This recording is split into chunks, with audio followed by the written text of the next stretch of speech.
Oncidium. Des trois genres du groupe Odoglossium, celui-ci est de loin le plus vaste, puisqu'il regroupe plus d'espèces que les Miltonia et les Odoglossium réunis. Il montre aussi une diversité beaucoup plus grande, mais curieusement, les espèces cultivées ne sont pas si nombreuses. Ces plantes épiphytes sont largement répandues dans toute l'Amérique du Sud. On en trouve également jusqu'au Mexique et en Floride, ainsi qu'aux Antilles. Les oncidiums ont des modes de croissance extrêmement variés.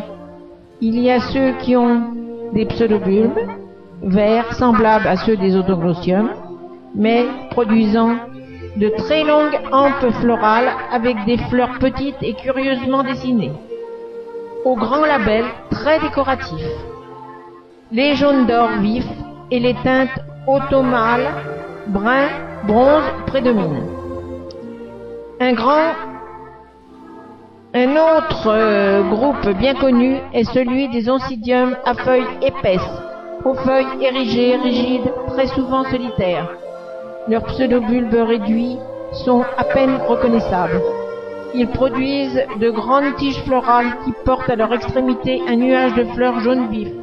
Ce groupe compte des plantes de quelques centimètres de haut et des géantes à feuilles de 30 cm et aux hampes florales de plus d'1 mètre. Ces oncidiums réclament des températures un petit peu plus élevées que ceux munis de vrais pseudobulbes. Ils ont besoin d'une bonne humidité pour fleurir. Ils réussissent bien dans les régions les plus ensoleillées des États-Unis. Partout ailleurs, ce sont plus des plantes de spécialistes que des débutants.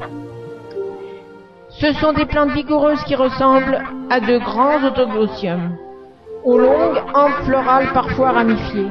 Les fleurs au grand label jaune sont vivement colorées d'acajou ou de prune ou de jaune vif ou de brun fauve. La culture. Ces hybrides intergénériques sont les plus faciles à cultiver du groupe. Étonnamment beaux, solides, supportant la fraîcheur comme la chaleur, ils se plaisent à l'intérieur de la maison, aussi bien qu'en serre, si l'on peut leur fournir une bonne lumière et des arrosages réguliers, enrichis d'engrais tout au long de l'année. En climat tempéré, ils peuvent passer l'été dehors.